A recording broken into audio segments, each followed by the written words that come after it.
Hello students, good morning. तो आज 14 सितंबर है, तो सभी को हिंदी दिवस की बधाई हो। तो आज हम नया टॉपिक लेके आए हैं, खनिज संसाधन।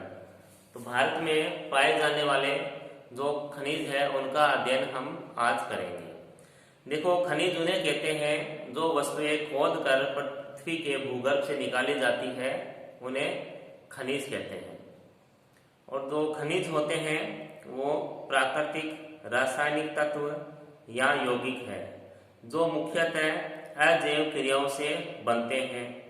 ये अपने भौतिक एवं रासायनिक गुणों से जाने जाते हैं। जिन स्थानों से खनिज निकाले जाते हैं उन्हें खान या माइन कहते हैं।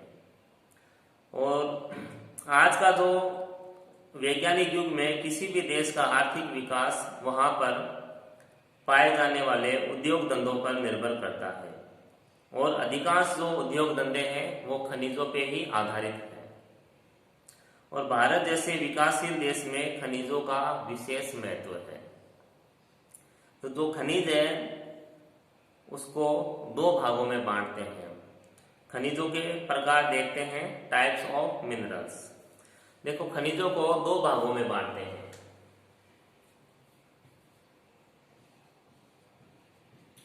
खनिजों के प्रकार।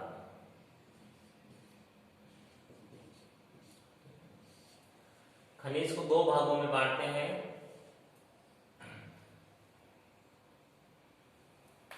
धात्विक खनिज और अधात्विक खनिज। धात्विक खनिज और सेकेंड है अधात्विक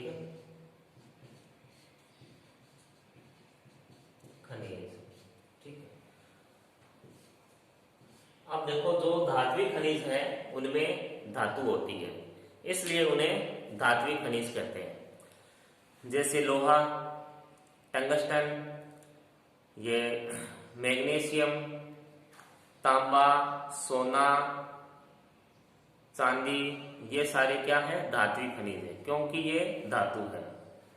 उसके बाद आता है अधात्विक खनिज, तो इनमें धातु नहीं होती। अधात्विक खनिज में जैसे चूना पत्थर, डोलोमाइट, अपभ्रक, जिप्सम, ये ग्रेफाइट, और अपने जो पेट्रोल और ये प्राकृतिक गैस, कोयला, ये भी अधात्विक खनिज में आते हैं, क्योंकि इनमें धातु नहीं होती है।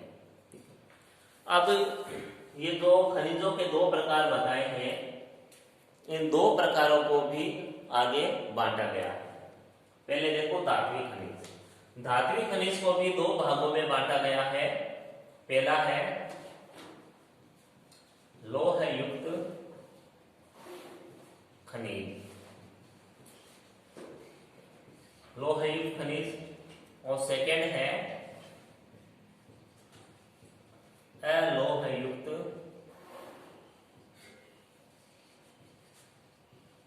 खनिज। ठीक है। धात्विक खनिज को दो भागों में बांटा है, लौह युक्त खनिज और अलोह युक्त खनिज। अब लोह युक्त खनिज में क्या है? जिसमें लोहे के अंश होते हैं उसे लोह युक्त खनिज कहते हैं। ठीक है। तो इसमें देखो क्या आएगा, एक तो लोहा है, फिर टंगस्टन है, फिर निकल है, निकिल, मैग्नीशियम। तो ये होंगे लौह युक्त।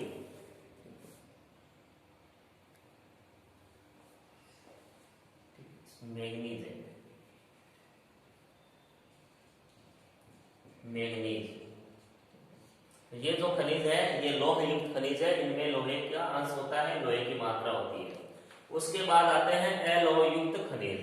अब जो अलोह युक्त खनिज है उसमें लोहा नहीं होता है, लोहे की मात्रा नहीं होती है। जैसे सोना है,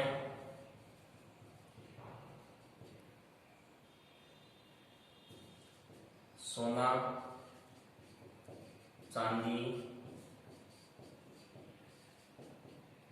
तांबा, ठीक है, सोना हो गया, चांदी होगी, तांबा, उसके बाद सीसा, बॉक्साइट, टिन, सीसा, बॉक्साइट, टिन, ठीक है, उसके बाद मैग्नीशियम, मैग्नीशियम, तो ये क्या है, ये है अलोह युक्त खनिज। देखो इसमें जो बॉक्साइट आ गया ना, बॉक्साइट क्या है, एल्यूमिनियम का अयस्क होता है, ठीक है, तो एल्यूमिनियम होता है वो भी अलोह युक्त खनिज में आता है, ठीक है, ये समझ गए होंगे। उसके बाद आता है देखो धात्विक खनिज। अब धात्विक खनिज को दो भागों में बांटा है, एक तो कार्बनिक खनिज और अकार्बनिक खनिज में, ठीक है। पहला है कार्बनिक खनिज, सेकंड है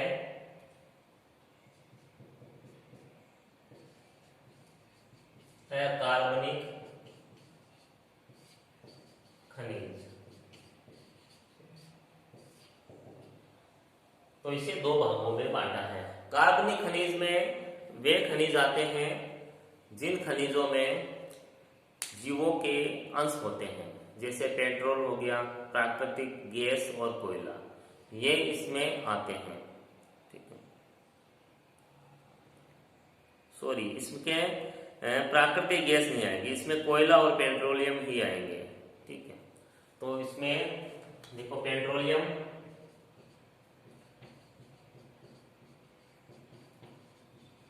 पेट्रोलियम और ये कोयला,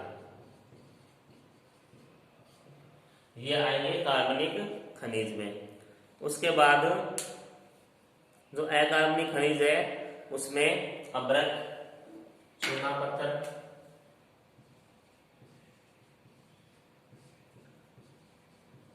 अभ्रक, चूना पत्थर, ठीक है, फिर ग्रेफाइट,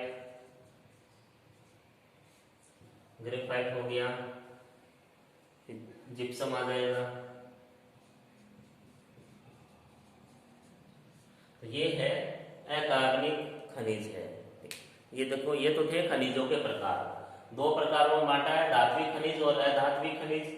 और आगे फिर इनका क्लासिफिकेशन कर दिया है, लोह युक्त खनिज और अलोह युक्त खनिज, फिर कार्बनिक खनिज और अकार्बनिक खनिज, ठीक है। ये तो हो गए लोहे, ये सॉरी खनिजों के प्रकार हो गए। उसके बाद देखो इसमें जैसे अलोह जो धात्विक खनिज है वे आग्नेय चट्टानों में मिलते हैं, ठीक है। इसका स्क्रीनशॉट ले सकते हो आप।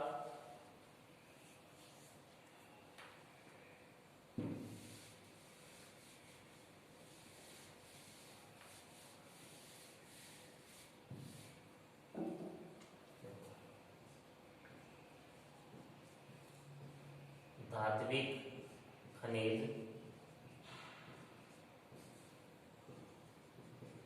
आग्नेय चट्टानों में पाए जाते हैं,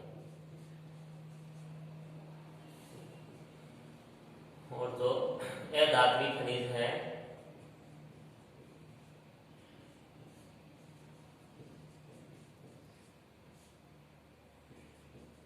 परतदार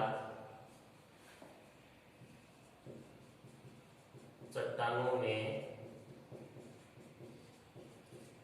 पाए जाते हैं, ठीक। धात्विक खनिज आग्नेय चट्टानों में और अधात्विक खनिज परतदार चट्टानों में पाए जाते हैं। चट्टानें तीन तरह की होती है, आग्नेय, अवसादी, ये अवसादी चट्टान है, ये परतदार जो चट्टान है, ठीक है। अवसादी चट्टान हो गए और एक कायांतरी चट्टान, तीन तरह की चट्टानें होती हैं।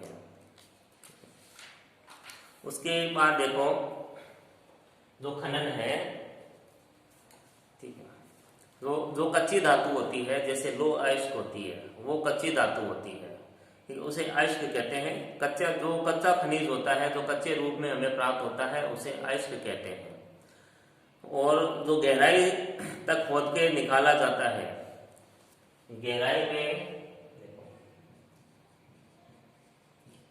गहराई से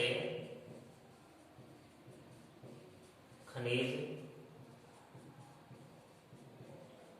निकालने की क्रिया को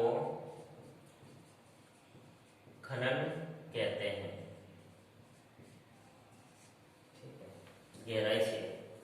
और देखो, मतलब कुछ ही गहराई से, यहाँ यूं कहें कि पृथ्वी में बहुत ही कम गहराई से, यहाँ धरातल पर ही, यानी धरातल पर ही जो खनन किया जाता है,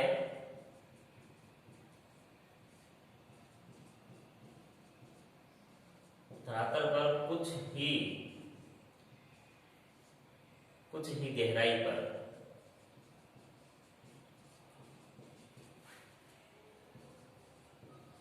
गहराई पर खनिज निकालने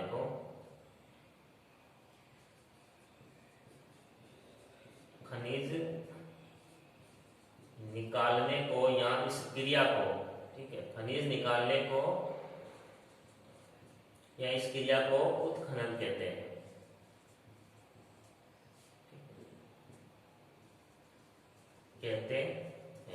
यानी जो खनन होता है वो अधिक गहराई पे होता है, जो उत्खनन होता है वो या तो धरातल पे होता है, थोड़ी सी खुदाई की, और जो हमें खनिज मिल गया, ठीक है। और उसके बाद जैसे पेट्रोलियम अगर निकालते हैं तो उसे कूप की खनन कहते हैं, कूप की खनन, ठीक है। तो देखो, खनन के भी अलग अलग प्रकार है, ये याद रखने आपको। उसके बाद देखो, सबसे पहले हम लेते हैं जो खनन है, भारत में मिलने वाले जो प्रमुख खनिज है, उनमें सबसे पहले हम लोहा, आयरन का अध्ययन करेंगे। अब देखो, आयरन जो है, लोहा है, उसने विश्व में क्रांति लाई है। जैसे कोयला है, लोहा है, इन दोनों ने मिलकर विश्व में एक औद्योगिक क्रांति ला दी थी, ठीक है। और लोहा आज की सभ्यता की रीढ़ है, यह औद्योगिक विकास की आधारशिला है, ठीक है। और जितने भी देश हैं, उनकी आर्थिक विकास का जो पैमाने को इस लोहे के अनुसार ही मापा जाता है, कि किस देश के पास कितना लोहा है और कितना लोहा वो उत्पादित करता है, ठीक है। तो इसमें देखो, कुछ पॉइंट दिए गए हैं, वो केवल मैं बोल के ही बताऊंगा आपको। किसी भी देश के जीवन स्तर का अनुमान वहां पर प्रयोग होने वाले लोहे की मात्रा से लगाया जाता है। यही कारण है कि लोहा एवं इस्पात के उत्पादन को किसी देश के आर्थिक विकास को मापने का बैरोमीटर कहते हैं, ठीक है, बैरोमीटर माना जाता है। इसके विश्वव्यापी प्रयोग का कारण इसकी निम्नलिखित विशेषताएं हैं। जो लोहे का जो विश्वव्यापी प्रयोग है, कि लोहे का ही सबसे अधिक विश्व में प्रयोग क्यों किया जाता है, इसकी एक विशेषताएं है। यानी लोहे के अंदर ही कुछ ऐसी विशेषताएं पाई जाती है कि संपूर्ण संसार में लोहे का प्रयोग किया जाता है। देखो, इसमें पहली विशेषता है लोहे की, लोहे को कई रूपों, जैसे डलवा लोहा, पिटवा लोहा, चुंबकीय लोहा में बदला जा सकता है और कई प्रकार की स्टील बनाई जा सकती है। सेकेंड है, इसकी सबलता तथा टिकाऊपन अधिक होता है, मजबूत होता है लोहा। थर्ड है, यह कठोर होता है। चौथा पॉइंट है, इसको पीट कर इसकी चादरें बनाई जा सकती है और इसके तार भी बनाई जा सकती है। नेक्स्ट पॉइंट है, इसमें चुंबकीय गुण होता है। और अंतिम पॉइंट है इसका, पुराने लोहे को पुनः गलाकर काम में लाया जा सकता है, अतः यह एक चक्रीय संसाधन है, ठीक है। अब लोहा क्या है?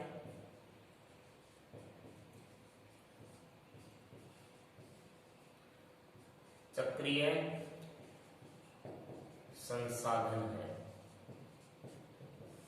चक्रीय संसाधन का मतलब जो पुराना लोहा है उसे वापस यूज किया जा सकता है, उसे गला के वापस यूज कर लेते हैं और उससे एक नए लोहे का निर्माण किया जा सकता है। ठीक है, तो ये एक चक्रीय संसाधन है।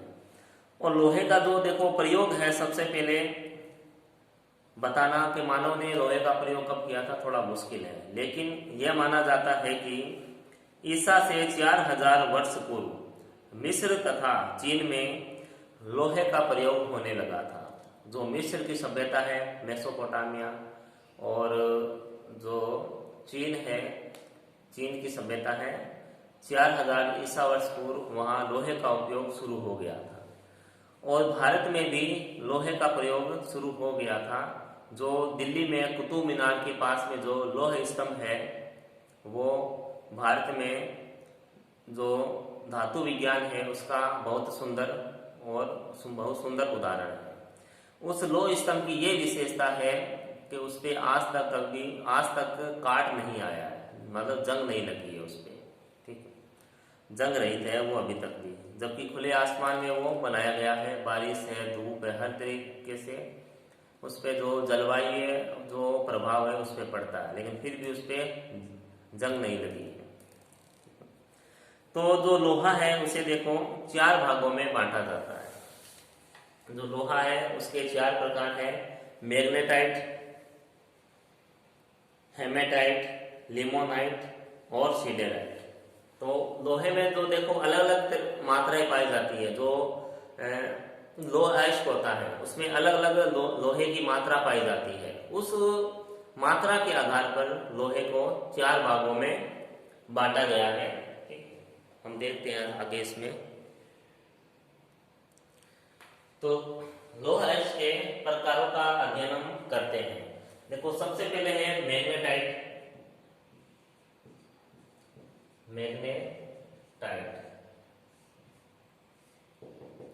जो मैग्नेटाइट जो अयस्क होता है वो सबसे अच्छा और उत्तम माना जाता है, क्योंकि इसमें देखो लोहांश की मात्रा होती है वो 70% से अधिक होती है। लोहांश की जो मात्रा है इसमें 70% से भी अधिक होती है। यह भारी और कठोर होता है। इसका रंग काला अथवा भूरा होता है। ठीक है, तो ये रंग इसका काला या भूरा होता है। यह कठोर होता है।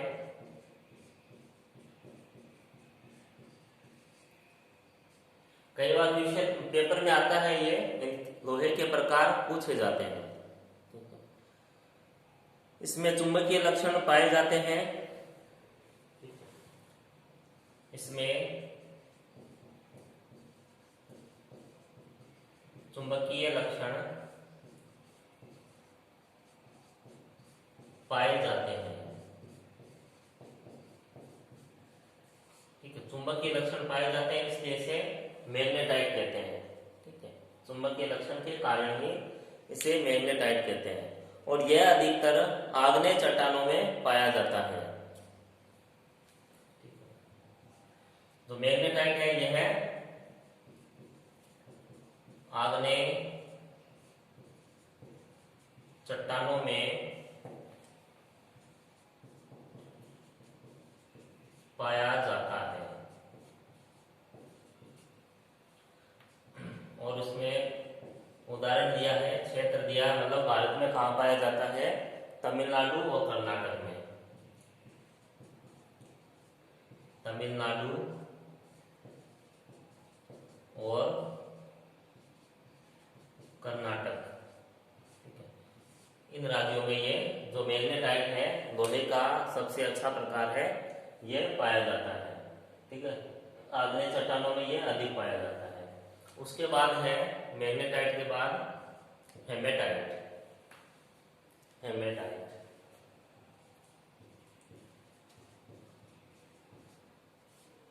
इसमें जो लोहांश होता है, इसमें देखो जो लोहांश की मात्रा होती है वो 60 से 70 होती है, लगभग 60 से 70%।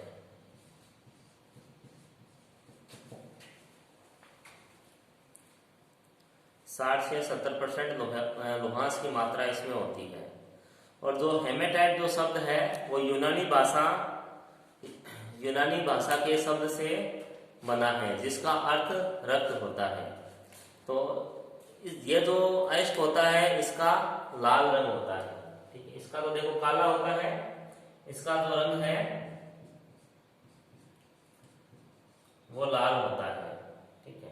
जो हेमेटाइट जो शब्द है यूनानी भाषा का शब्द है और यह अवसादी चट्टानों में मिलता है।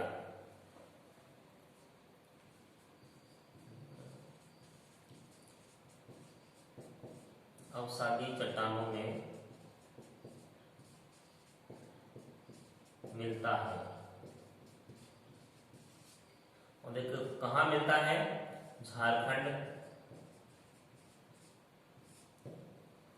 झारखंड हो गया, उड़ीसा, छत्तीसगढ़, ठीक है, यहाँ पर ये प्राप्त होता है। झारखंड, उड़ीसा और छत्तीसगढ़। जो हेमेटाइट किस्म का जो लोहा है झारखंड, उड़ीसा और छत्तीसगढ़ में पाया जाता है। इसमें लोहांश की मात्रा 60 से 70 होती है, रंग लाल होता है और अवसादी चट्टानों में पाया जाता है। उसके बाद तीसरा प्रकार इसका लिमोनाइट। लो अयस्क का तीसरा प्रकार है लिमोनाइट।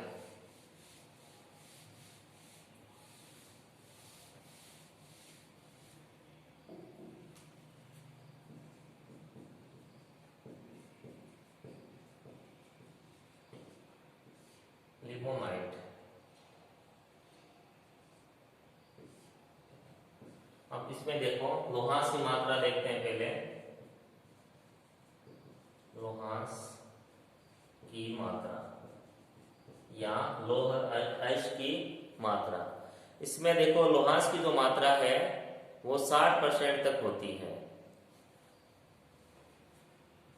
60% तक, ठीक है। और रंग इसका होता है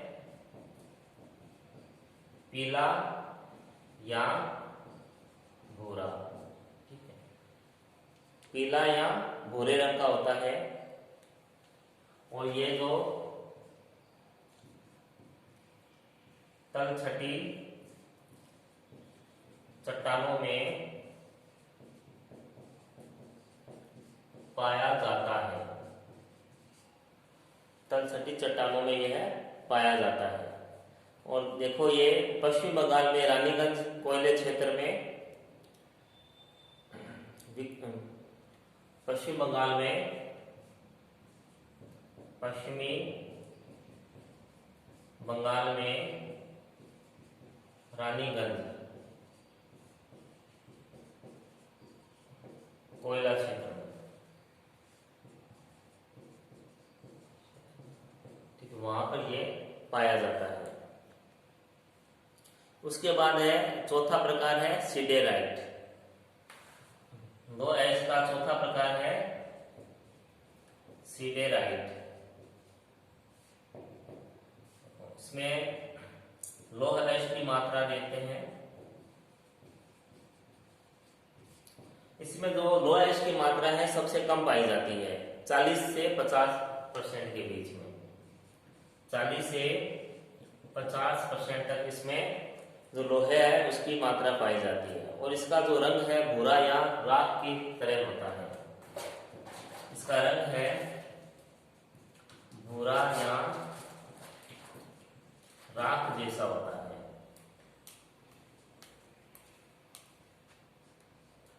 राख जैसा,